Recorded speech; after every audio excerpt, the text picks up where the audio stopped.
Welcome to another episode of the Riding Shotgun podcast. Welcome. Today we're on episode 4. We've made it. We're a month in already and it feels like we've literally started yesterday. Whole month. So many pieces of content. It's crazy. Insane. But yeah, no, we've been out filming again today. We have, like we always do. You tell me. We have been in London again, as we usually are, filming a course. So it's part of a multiple day shoot, getting a bunch of content done that we'll put into an academy, go sell it out as a single product, brand building, all of that kind of stuff. So it's been a really good day. It's kind of just been a really chill vibe. Just been us two and the course creator there all day. I'm really looking forward to kind of getting this one away and kind of out there to people. Yeah. And kind of seeing the response to it. That has been good fun. Yeah. A lot similar to the last time we were out, or the last podcast, it was actually raining again. It was. So it's raining And again, which is lovely because the weather is... It feels like that was a week ago and it hasn't really stopped raining. It's meant to be summer right now. For anyone that doesn't know, it's meant to be summer. And it's currently tipping it down with rain again. It is. I think we had our first barbecue of the year yesterday. Oh, yeah. Yeah, first barbecue of the year. That was it. And Summer's nearly over. And I can't see us having another one anytime soon. Yeah, that's pretty much what happened today. But in terms of what's been going on in the week... what has been going on? There's actually been quite a fair bit, which has been quite easy for us. It's made our life a bit easier. But in terms of what's trending right now, Virgin Galactic have sent their second ever commercial mission. They have. Up into space. They launched up on the 10th of August. Yeah, excited about that because it's one of those things, isn't it? You never thought you'd see it in your lifetime, like vacations up to space. But I remember when they first started and like hearing the rumours about it all happening. Yeah. And this is their 7th ever mission and their second commercial mission, which means it took them 5 missions before they realised now we're ready. Yeah. So... And that's the thing. Space tourism sounds incredibly futuristic, but it is kind of a thing now. Like roll on 100 years, it's probably going to get a bit cheaper. Like visiting your grandma in space and going to Mars. But I remember we had a chat about this a few months ago. We were talking about people that are born on Mars. Because eventually Mars will be inhabited. And people, be making families and having babies. Are the people that are born on Mars considered Martians? Because we're called Earthlings, aren't we?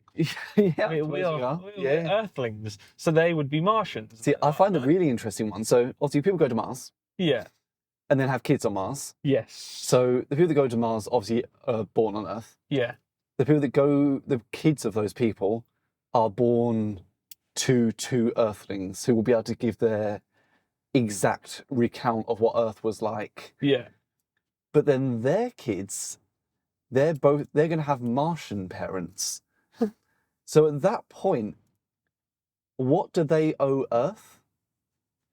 So I'm sure the other people that are on Mars, they're still going to be in contact with Earth, like trying to build stuff, trying to communicate, trying to keep everything nice. Yeah.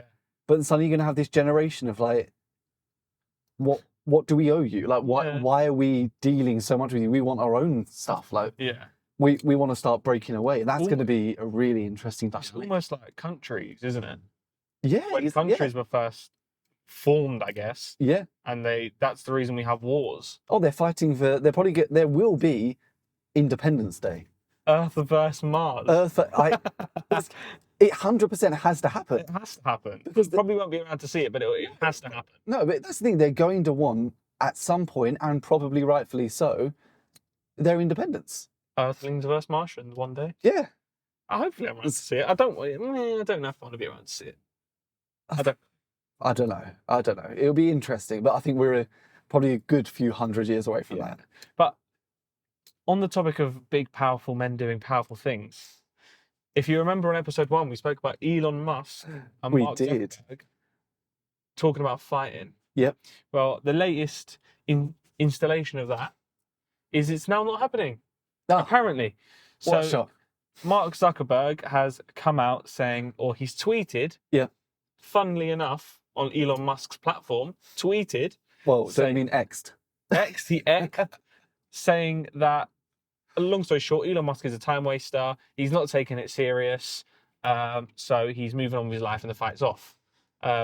Reason being, Elon Musk has come out saying he needs to get surgery before the fight. He's got a lot going on, blah, blah, blah, blah, blah, blah. Yeah. So now Mark Zuckerberg has said, I'm going to focus on fighting people who respect the sport more than you do. That feels very much not like a cop out, but a bit like, well, if you're not taking it so seriously, I'm not going to do it. Yeah.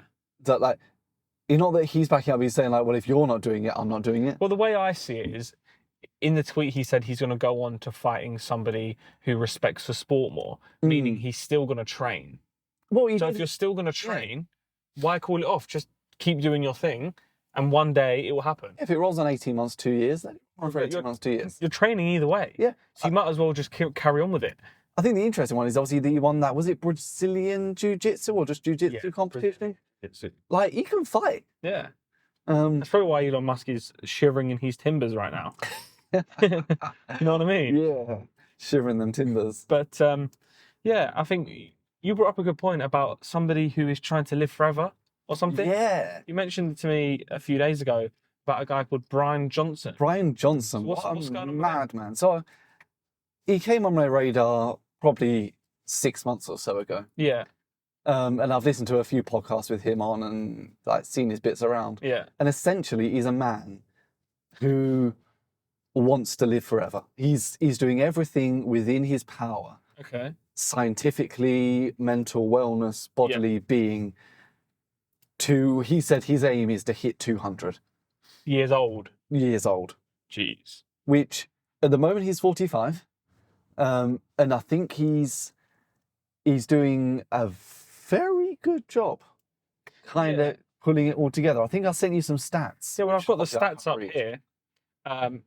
So, for anyone that understands, his VO2 max. So his VO2 max is how well the body turns or puts the oxygen into your blood. So Okay. how efficient that Yeah, so is. his VO2 max, is in the top 1.5% of 18-year-olds. The man is 45? 45. 45. So you would expect the stat to say 1.5% of 45-year-olds, but no, of 18-year-olds. 18. So yeah, he's better than 45% of 18-year-olds. Yeah. His It's ridiculous. total bone mineral density is in the top 0.2% of 30-year-olds. Yeah. His body inflammation is 85% below the average of an 18-year-old. So his body is aging at the rate of a 12-year-old. That's mad. So, and when you think about it, and this one might make more sense to people that like Jim, his bench press single rep max is 240 pounds, which is in the top 10% of 18-year-olds. Jeez. And he's 45. He's 45. So, he is on track to live to 200 years old. Fair play. But yeah, so living to 200 might sound glorious, but the way that I look at it is when his family ain't living to 200. No. I think his family are very health conscious. I think he's got a son, but He will outlive his children. And yes, we all know that is seen to be one of the worst, things Yes. for a parent to outlive your child. what kind of life is that? Yeah. But- unless he's giving his children the same treatment. But then Maybe, but I think it's not a treatment. It's a lifestyle. it's So- all day, every day. Like things like he doesn't eat after 11 a.m. Yeah. because he needs his body time to digest before he goes to bed. Like he takes upwards of 60 pills or something a day. I can't even take one, let alone take. There's a video of him just like handfulling them in with a pint of water. It's mad. But I applaud what he is doing because he's got a whole mentality of when he's dead and gone, what did people see the 20 21st century, what evolved in that time. And he wants to be at the forefront. They said, actually, human wellness and life longevity took a step forward. Because of you. Yeah, and he wants to be at the forefront of that and said, actually, yeah, no, he did some good. Yeah. And 600 years in the future, they say, actually, yeah, that was we can live to 300 because of you. Yeah, which I kind of applaud. It is for the benefit of humanity. Oh, yeah. Means we're not going to retire to 130, but we move. I didn't think of that. That's very true. Maybe we'll just keep dying at the age we're dying. Yeah. Anyway, happy days. In other news, in the sporting side of things, England women again have smashing it. They've beat Colombia 2-1 in the quarterfinals of the Women's World Cup, pushing through to the semi-finals, where they will come up against Australia. So it seems like every time we do one of these podcasts, the women are smashing it. They are. And seem to be doing a lot better than the men at the minute, which is listen, an England World Cup is an England World Cup. Men or women, I am happy. Yep.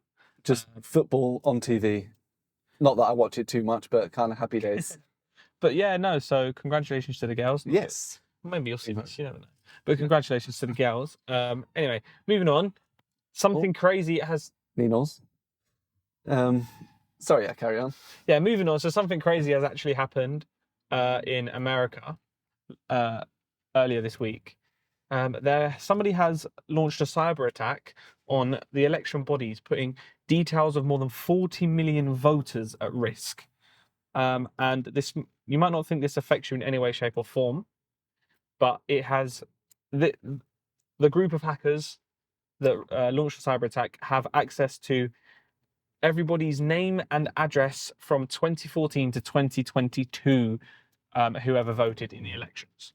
And you might not think this affects you in many ways, shapes, or form, but it's not just him that will benefit from this. It's companies. Oh. Where's that data going?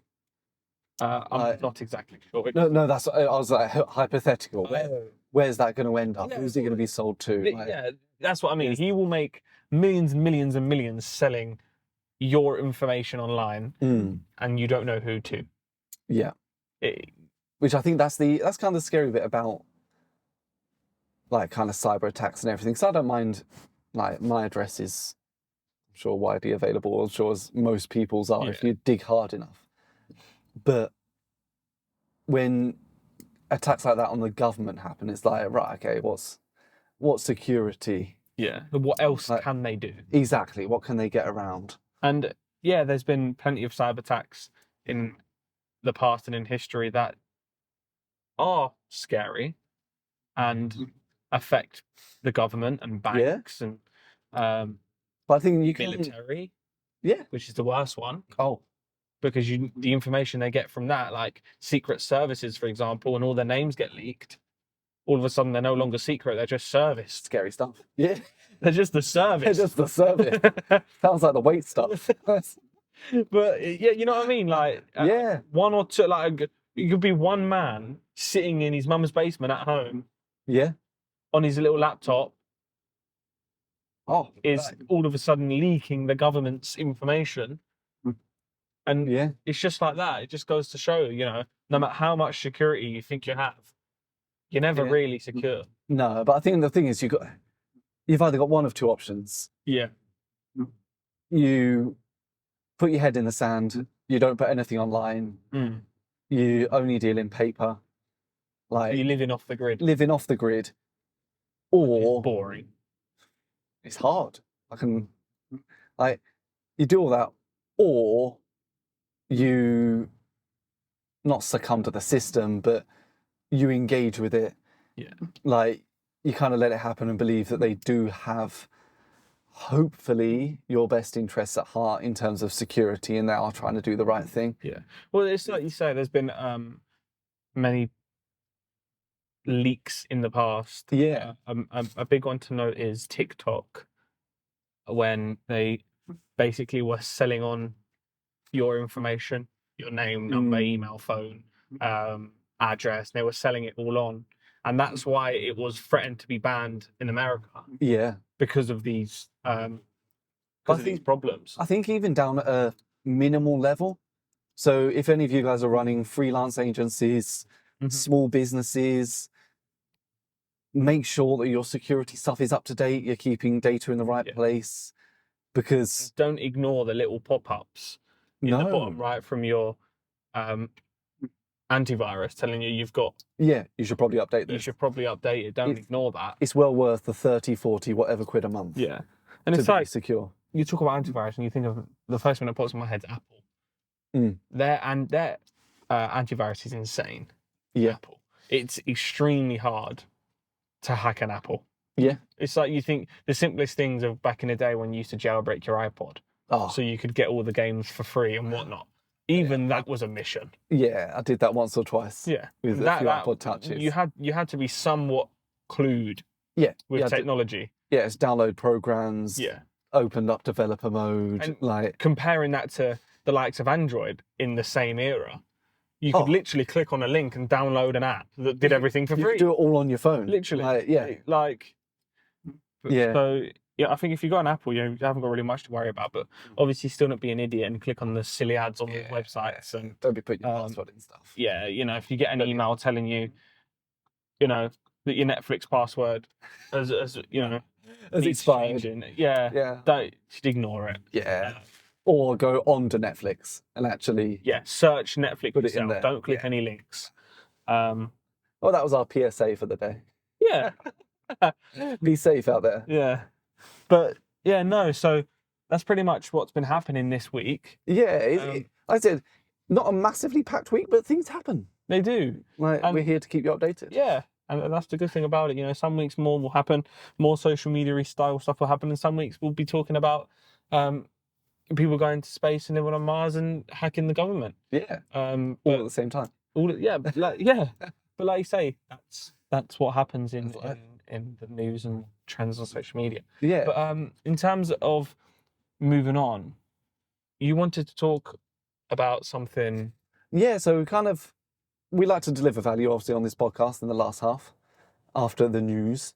And I was thinking about today, this goes out to our fellow photographers, videographers. Yeah. But also anyone that's kind of getting into photography, kind of wants to learn the art and craft of it, or just wants to create some better social media content. Yeah. Like these are really good, solid rules to go by. Yeah. So I thought something to bring up would be the exposure triangle. Yeah. So sounds a bit odd, but the exposure triangle is made up from your ISO, your aperture on your camera, and then your shutter speed. So going through each one, obviously your aperture is how wide your camera, like how open your camera lens is. Yeah. So on your iPhone, if you go into the pro mode, you get like a little F with a number next to it. Yeah. That's your aperture. So if you make the number lower, it gets brighter. If you make it higher, it gets darker. Yeah. So essentially, to dumb that down, if you think of your eye, yes, when it gets really bright, your pupil will shrink. Yep. Because it's letting less light in. Yep. So that would be a high aperture. And then if you're in a dark room, your pupil will dilate. Yep. Or expand, or whatever you want to call it. Yeah. To then be letting more light in, which is how you can see in the dark. Yes, which is a low aperture. The benefit of obviously having a low aperture, you get more light in, which is always nice. It means you don't have to light stuff as much. You get more control. Downside, it gets pricey. Lenses with low apertures are expensive compared to lenses with high apertures. So that is the cost of not quality but freedom, I suppose. Yeah, freedom in essentially the post-production. Yeah, and composing a shot how you want to. Yeah. Second on the triangle is your ISO or ISO. which is the sensitivity of the sensor that you're using. Okay. So it goes up in numbers, usually hundreds, anywhere from 100 to something like 512,000. Big odd range. But the best bit of this, it's all electronic, so no mechanical bits. Yeah. You can whack it up and pretty much see in the dark. Downside, you whack it up, see in the dark, but everything's really grainy. I'm sure we've all been to a concert. You've taken a video, you get back home, you're like, it doesn't look how it was when I was there. It's all a bit fuzzy. Fuzzy, almost pixelated. Yeah, it's all a bit grainy. Yeah. And that's because your ISO is too high. Yeah. But the problem is, if you don't have the aperture to back it up, you do need to push your ISO to get any kind of quality or kind of image out your camera. Which is, before you go on to the third point, yes, which is why it's a triangle. Exactly. Not a straight line. No, it all balances with each other. Yeah. And then the last bit about ISO is, again, it gets expensive. So more expensive cinema cameras. Actually, I'll tell a lie. Cinema cameras get worse.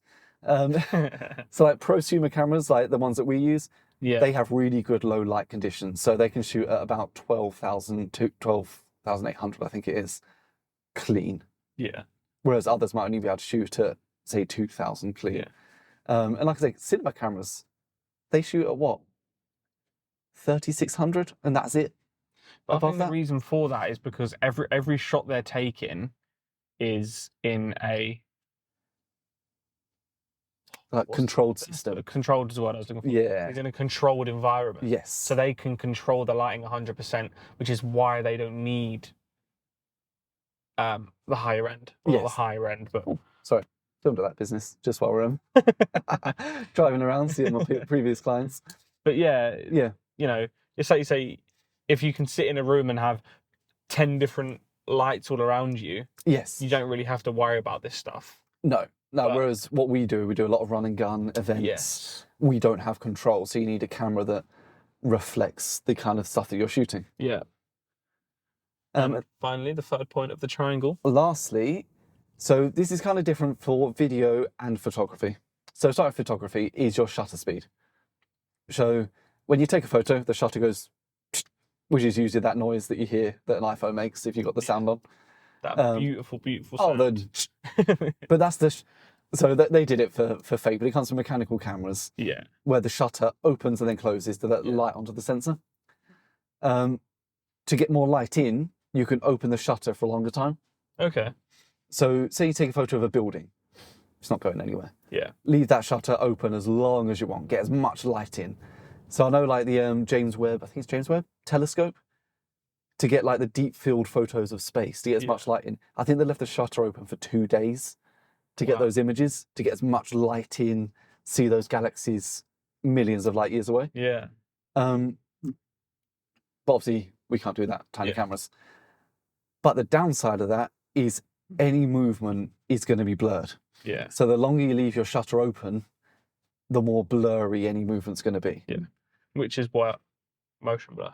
Exactly. That's where motion blur comes in. Motion blur. So I think anything less than about 1 to 150th, 1 to 200 is okay, and you're not going to get as much motion blur. Anything below that, if it's not a static subject, or if you're being creative about it, that's going to be a bit blurry.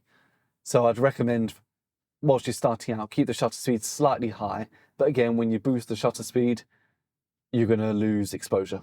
Yeah. So you don't want to whack it up too high, otherwise it's going to be way too dark. And this all does depend on your environment. For example, if you are filming an event in broad daylight, you would have completely different settings. Oh, whack it up to 1,000. Yeah. No one cares. And, you know, compared to if you're filming at a festival or in a nightclub, that's when you literally are on the other end of the spectrum. Yeah. And I think low light's when all of this triangle becomes so important, because you're going to be balancing all of these things. A good videographer or photographer to a bad one. And understanding how to use every point of the triangle, and not just, if I just whack my f-stop to the lowest, oh, it looks fine on the screen. Yeah. Yeah, it might look fine, but if you knew exactly what the two other parts of the triangle did, it would look 10 times better. Exactly. And that's the thing.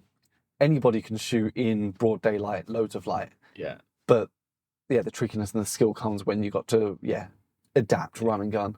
And then to go along with shutter speed, is the videography part, because your shutter speed should always be double your frame rate, if that makes sense. Yeah. So say you're shooting in 24 frames a second, your shutter speed should be 48 or as close as, usually it's about 50. So we use something called an ND filter, which stands for neutral density filter. Yeah. So use two polarized lenses that when you twist it become darker. So I don't know if anyone's done that experiment where you get two pairs of polarized sunglasses, Yeah.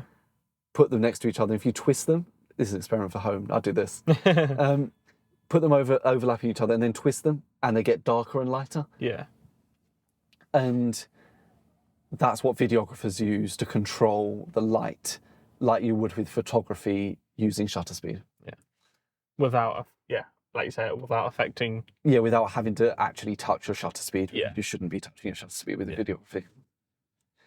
And then, all of these, you balance them together and try and get the best image that you can. You get a beautiful image. Yeah, and usually if it is too dark, you need more light, get more light in. Yeah. Like, get it as close as you can and then, whack a light on it or move to another location if you can. Yeah. But that just comes with experience.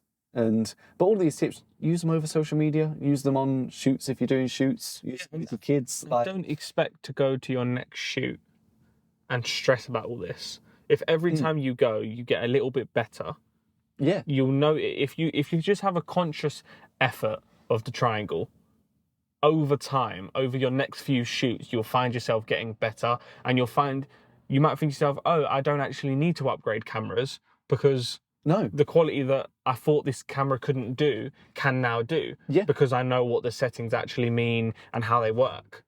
That's it. I'm a full advocate for most people don't need to upgrade their camera. No. You just need to upgrade your knowledge. learning and your skills. Because knowledge is power. Knowledge is That's what they say, knowledge. Knowledge is power. Getting a bit agitating. But no, yeah. Plus over that.